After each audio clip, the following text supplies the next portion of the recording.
Nós leremos no livro dos Atos dos Apóstolos, como disse o pastor Emerson há pouco. Esse livro poderia chamar Atos do Espírito Santo. E hoje nós vamos refletir no capítulo 4, leremos do versículo 23 a 31. Diz assim a palavra de Deus: Uma vez soltos, procuraram os irmãos e lhes contaram quantas coisas lhe haviam dito os principais sacerdotes e os anciãos. Ouvindo isto, unânimes, levantaram a voz e disseram: Tu, soberano Senhor, que fizeste o céu, a terra, o mar e tudo o que neles há, que disseste por intermédio do Espírito Santo por boca de Davi, nosso pai, teu servo, porque se enfurecem os gentios e os povos imaginam coisas vãs. Levantaram-se os reis da terra e as autoridades ajuntaram-se a uma contra o Senhor e contra o ungido, porque verdadeiramente se ajuntaram nesta cidade contra o teu santo servo Jesus, ao qual ungiste Herodes e Pôncio Pilatos com gentios e gente de Israel, para fazerem tudo que a tua mão e o teu propósito predeterminaram. Agora, Senhor, olha para as suas ameaças e concede aos seus servos que anunciem com toda intrepidez a tua palavra, enquanto estendes a mão para fazer curas, sinais, prodígios, por intermédio do nome do teu santo servo Jesus. Tendo eles orado, tremeu o lugar onde estavam reunidos, todos ficaram cheios do Espírito Santo e com intrepidez anunciavam a palavra. Vamos orar, irmãos e irmãs, mais uma vez. Espírito Santo, Tu és aquele que se manifestou trazendo enchimento aos teus servos lá no início da igreja.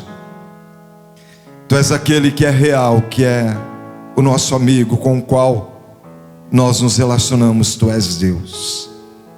Espírito Santo, nesse momento eu me lanço em Ti. Eu preciso de Ti. Eu careço de Ti. E eu peço que o Senhor me use para que, em nome de Jesus, este irmão e essa irmã que estão conectados, participando deste culto à distância, possam ser tocados no seu coração, na sua mente. Deus, não permita que nada venha desviar daquilo que o Senhor tem para nós nesta manhã. Vem impactar o nosso coração.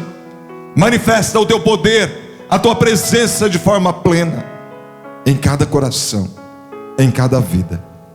Determina, ó Deus, a Tua vitória. Venha tirar as vendas dos nossos olhos, que nós possamos contemplar as maravilhas da Tua lei, em nome de Jesus, amém e amém.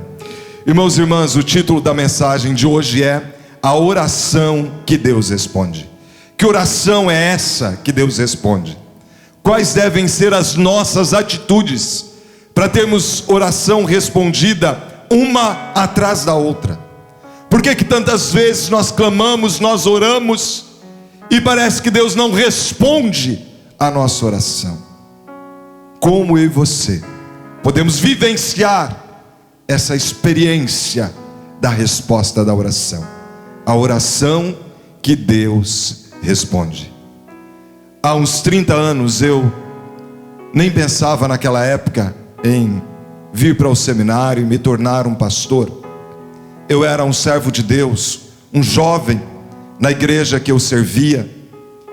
E naquela igreja nós tínhamos uma biblioteca que o pastor, ele cuidava. E eu me lembro de ter lido um livro que é O Espírito Santo, o segredo do poder. O título dele era esse: O Espírito Santo, o segredo do poder. Irmãos e irmãs, eu não me lembro quem era o autor desse livro, mas eu me lembro da mensagem desse livro. O autor, ele dizia ser um pastor, que a sua igreja era uma igreja fria, a igreja estava morrendo, e ele começou a investir tempo, dedicar tempo em oração ao Espírito Santo, clamando que o Espírito Santo manifestasse presença na vida daqueles servos e servas que participavam daquela comunidade.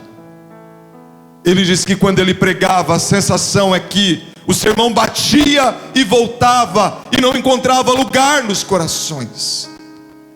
E ele estava insatisfeito com aquilo que ele vivia.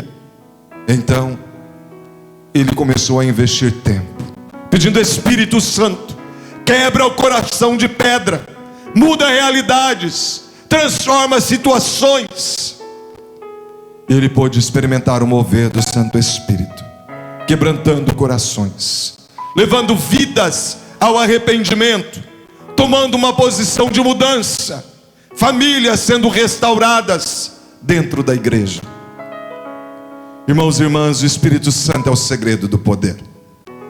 Nós vemos esse povo lá na igreja de Jerusalém, de Atos dos Apóstolos, um povo que orava e o sobrenatural acontecia.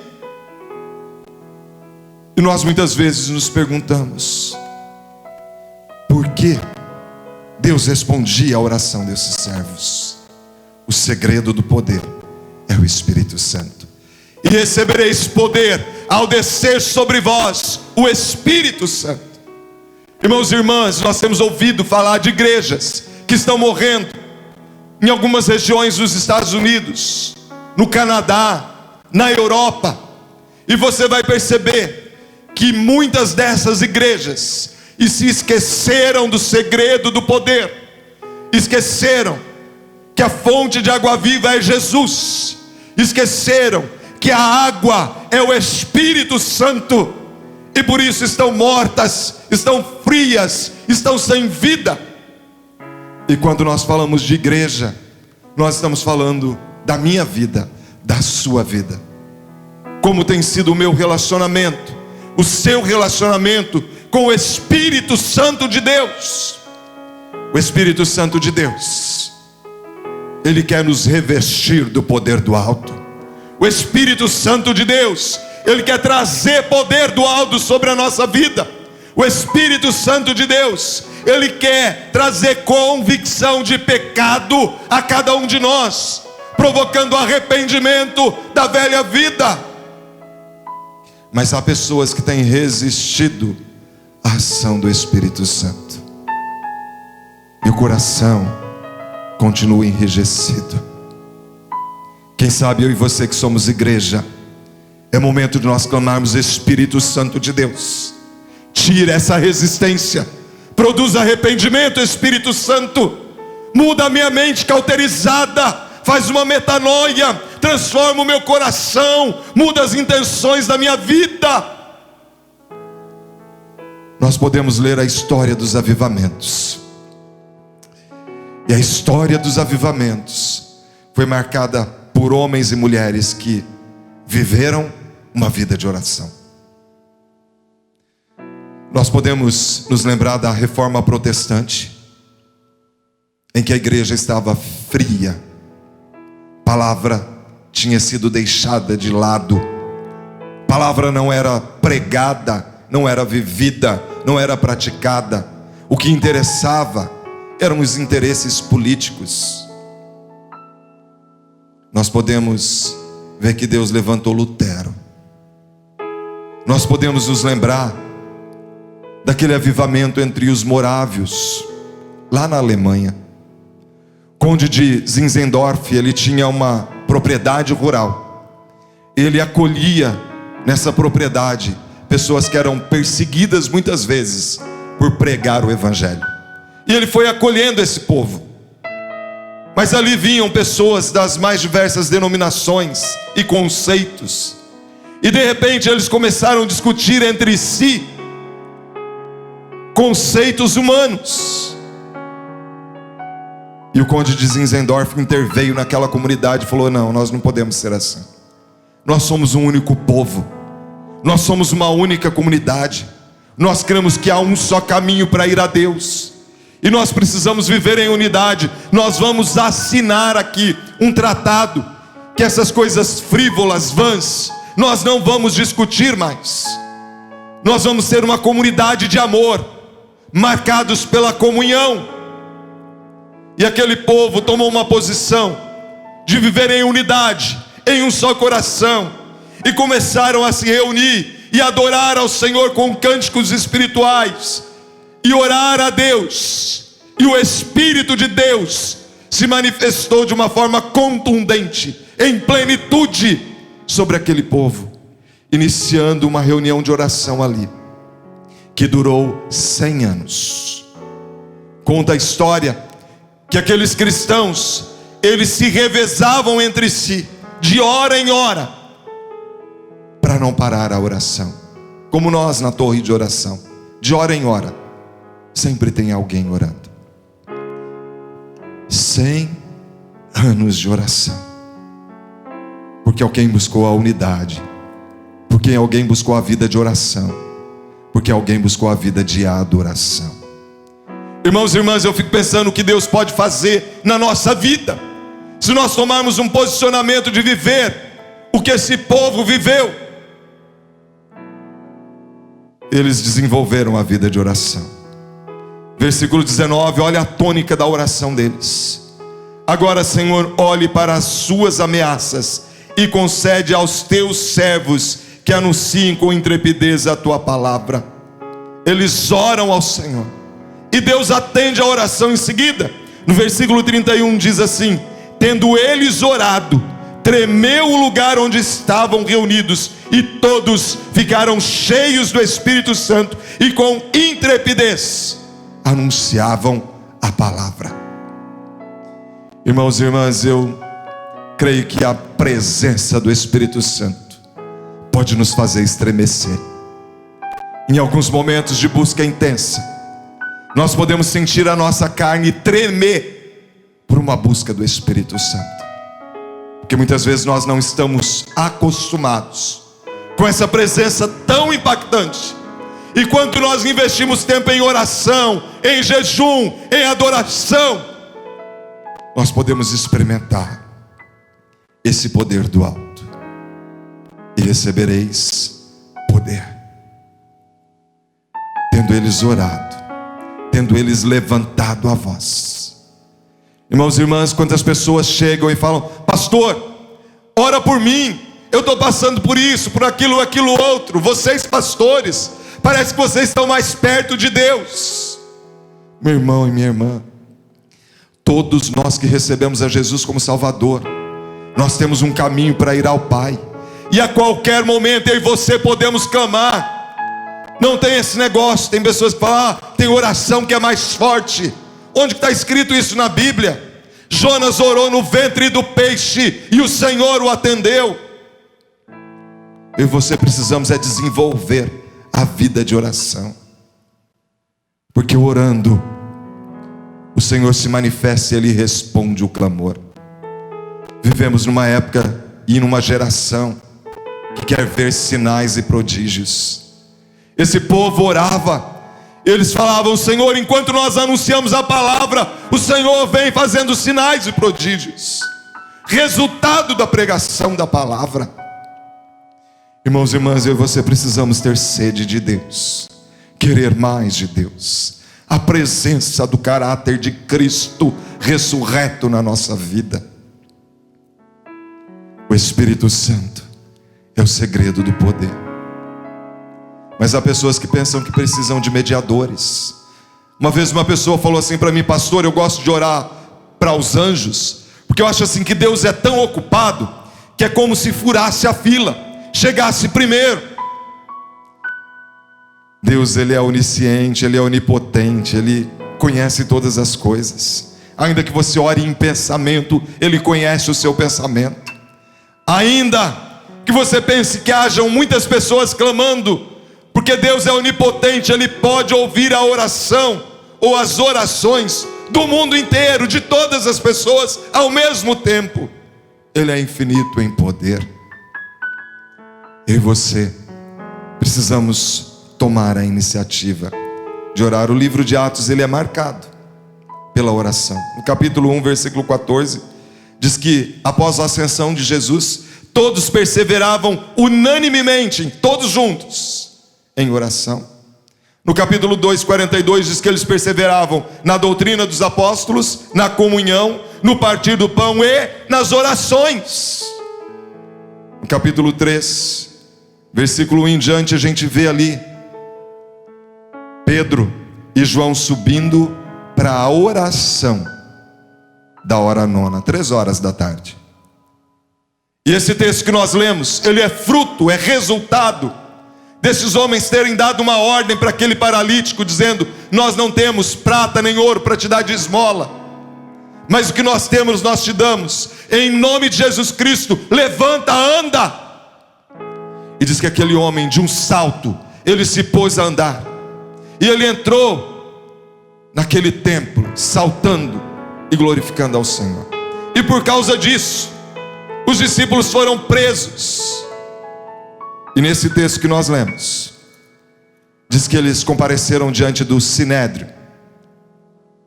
e eles foram julgados, mas não acharam condenação. Olha o crime deles: declararem o poder de Deus sobre uma vida, e aquele homem coxo foi curado. Não acharam condenação, mas queriam prendê-lo. Sabe, irmãos e irmãs, muitas vezes tem acontecido isso conosco. Nós estamos em isolamento social, mas nós não estamos presos. Nós temos liberdade de orar e falar com Deus, de adorar, de cultuar o nosso Deus, onde nós estivermos. A oração que Deus responde é a oração daquele que vive em comunhão. Quando Pedro e João foram soltos, qual foi a primeira atitude deles? Aqui no versículo 23 diz: uma vez soltos, eles procuraram os irmãos. Eu espero, irmãos e irmãs, que assim que terminar esse momento de isolamento social, nós possamos ter esse desejo no coração de buscar a convivência, de nos reunirmos em célula, de nos congregarmos, porque a palavra de Deus diz que não é bom que o homem seja só. Nós fomos feitos para nos relacionar sim em família, mas também com os nossos irmãos de fé. Esses irmãos buscaram a comunhão. No versículo 24 diz que eles, unânimes, levantaram a voz em concordância. Deus ouve a oração daquele que procura viver em comunhão. Ele espera, irmãos e irmãs, que nós vivamos numa aliança de oração. Um povo que crê no sobrenatural. Aquilo que é ligado na terra é ligado no céu. E por isso é preciso haver em nós esse desejo pela comunhão. Um povo unido atinge objetivos. Nós podemos estar isolados, cada um de nós na nossa casa, mas estamos ligados pelo Espírito Santo de Deus. Ele é o segredo do poder. Então Deus responde a oração daquele que busca comunhão com Deus e com a sua igreja, com o seu povo. Eles buscaram viver em comunhão enquanto povo de Deus. Mas Deus responde a oração daqueles que entendem que Deus é soberano. Quantas pessoas acham que elas têm o direito de dar ordens para Deus? Preste atenção na oração deles, na parte B do versículo 24. Tu, soberano Senhor, tu, soberano Senhor. O termo usado aqui por eles é um termo incomum no Novo Testamento, e literalmente significa Senhor absoluto. Deus, tu és aquele que tem domínio de todas as coisas. Não há outro Deus como o Senhor. Tu és o Deus que tem pleno poder. Tu és incomparável. Tu és único. Tu és Senhor absoluto. Eu gosto muito daquele cântico que nós entoamos. Tu és soberano sobre a terra, sobre os céus. Tu és Senhor absoluto. Tu reinas. E é isso que eles disseram aqui. Tu és aquele que é soberano, porque o Senhor é aquele que criou os céus, a terra, o mar e tudo que neles há. Tu és aquele que do nada trouxe tudo à existência, e o Senhor comanda e governa sobre todas as coisas. Senhor, tu és soberano. E aqui eles dizem: foi o Senhor que disse por intermédio do Espírito Santo. O Senhor usou o Espírito Santo, a terceira pessoa da Trindade, para revelar o teu projeto a Davi. Ele diz ali: por boca de Davi, o nosso pai, teu servo. Soberania de Deus. Ele diz: o Espírito Santo de Deus usou a boca de Davi. O Senhor é o Deus que usa homens, porque o Senhor tem o governo da vida desses homens. O Senhor declara o que vai acontecer no futuro usando os teus servos.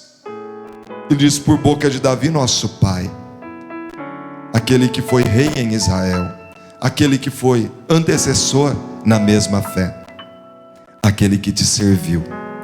O Espírito Santo estava sobre ele.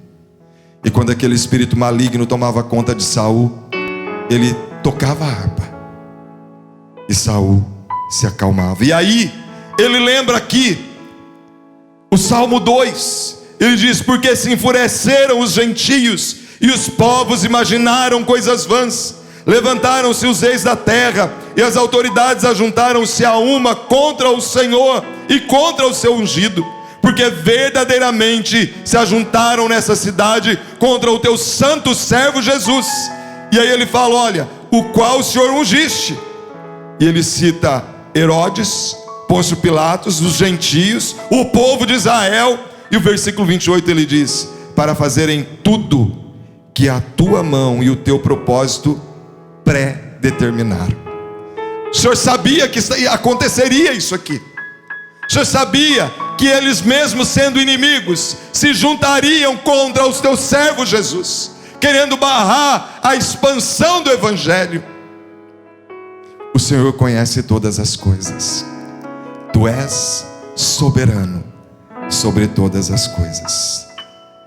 E no versículo 29 eles dizem: olha agora, Senhor, as ameaças que eles estão fazendo, e concede aos teus servos intrepidez para anunciar a palavra. Meu irmão, minha irmã, olha a oração que eu e você devemos fazer. Senhor, nos dá intrepidez para anunciar a palavra. Eu quero proclamar a verdade, que Jesus liberta, que Jesus é o único acesso ao trono da graça, que Jesus é o Filho de Deus que haveria de vir. Tu és o Cristo, o Filho do Deus vivo, como nós já entoamos aqui hoje. Olha, Senhor, nós queremos pregar a Tua palavra, e à medida, Senhor, que nós estamos pregando a Tua palavra, faça também os sinais. No versículo 30 eles dizem assim: enquanto estendes a mão para fazer curas, sinais e prodígios. Por quem? Por intermédio do teu servo Jesus. Senhor, nós não queremos glória para nós. A glória é tua, a exaltação é do Senhor. Usa-nos, capacita-nos, faz milagres como resultado da nossa fé em Ti, Jesus. Irmãos e irmãs, curas, sinais, prodígios não são prioridade. Prioridade é o nosso relacionamento com Deus por meio de Cristo. Curas, sinais, prodígios são resultado na vida do homem e da mulher que buscam intimidade com o Espírito Santo de Deus. E aí no versículo 31, Deus responde à oração. Oração que Deus responde é a oração daqueles que buscam comunhão com a sua igreja, com o próprio Deus. Oração respondida é para aqueles que creem num Deus que é soberano, que governa sobre todas as coisas. Ele é Senhor absoluto. Ele conhece o que era, o que é e o que há de vir. Ele tem o domínio de todas as coisas. Oração que Deus responde é a oração de um povo que tem sede pela proclamação da palavra. A tônica da oração desse povo é: Senhor, concede-nos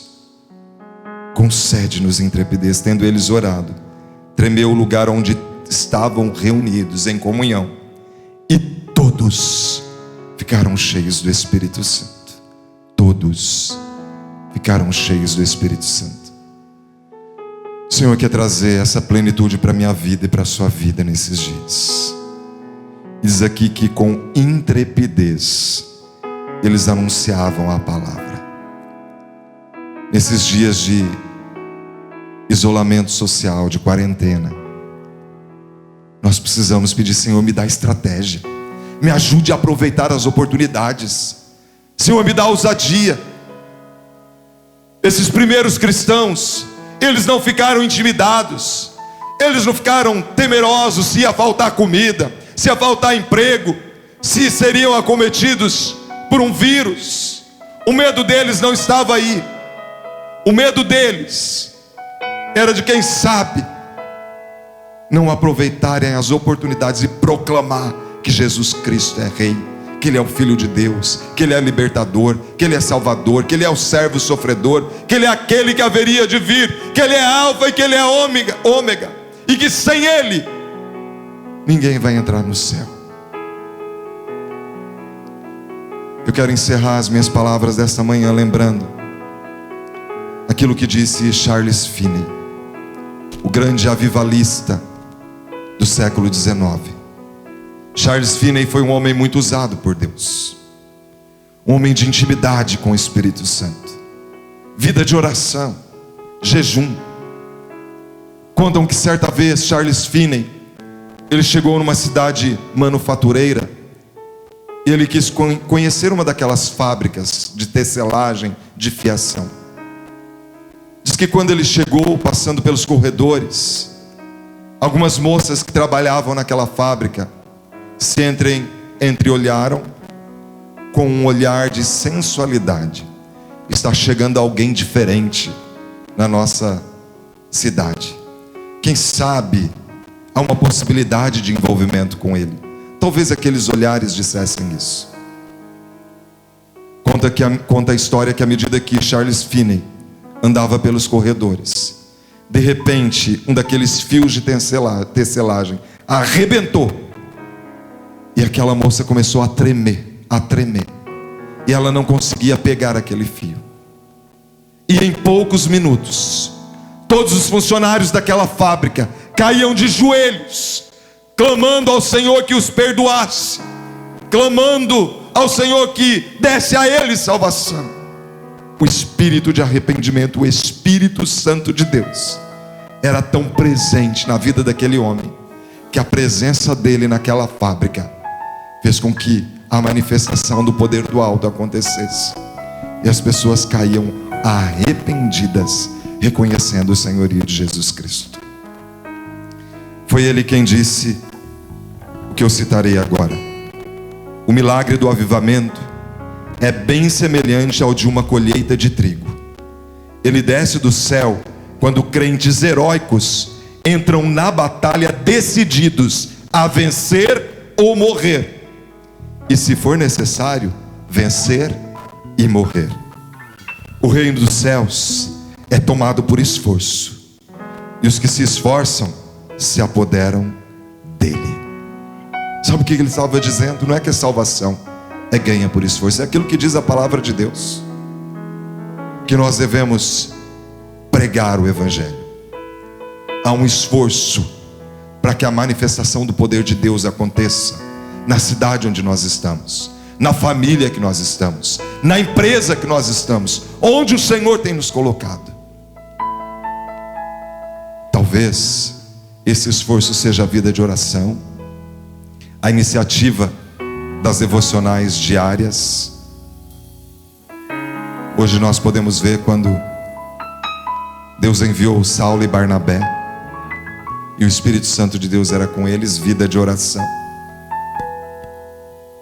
Irmãos e irmãs, nesses dias o Senhor quer responder o nosso clamor, a nossa oração. Ele quer manifestar o poder dele, a unção do Espírito Santo. Deus responde a oração daquele povo que busca comunhão. Deus responde a oração daqueles que vivem entendendo que Ele é soberano sobre todas as coisas. Deus responde às orações daqueles que têm sede pela proclamação da palavra. Feche os seus olhos, vamos orar. Senhor, te pedimos perdão porque tantas vezes temos sido omissos no nosso relacionamento contigo.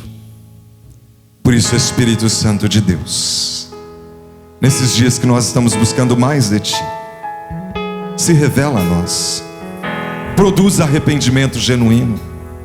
Senhor, coloca vontade de termos intimidade contigo, de termos comunhão com a tua igreja, com o teu povo. Coloca em nós, Senhor, a consciência de que o Senhor domina sobre todas as coisas, que nada foge ao teu domínio e ao teu controle. E se estamos passando por esse momento, o Senhor continua reinando. O Senhor está sentado num alto e sublime trono, e o Senhor tem o controle de todas as coisas, e o Senhor cuida de nós como a menina dos teus olhos. Senhor, dá-nos realmente sede pela proclamação da palavra, que ela possa ser vivida, proclamada, pregada, enquanto nós tivermos vida. Que nada seja obstáculo, que nada seja justificativa, que nós possamos sentir prazer por intimidade contigo. Fortalece-nos, Espírito Santo. Cuida de cada família, Senhor, que é discípulo nosso. Que o Senhor esteja trazendo a tua provisão, o teu livramento, a tua proteção. Declara a tua vitória. Que a graça do nosso Senhor e Salvador Jesus Cristo, o amor de Deus, o nosso Pai, a comunhão e as consolações do Espírito Santo repousem sobre nós, família da fé, até aquele grande e esperado dia que encontraremos com Cristo, nosso Mestre, nos ares. Amém e amém.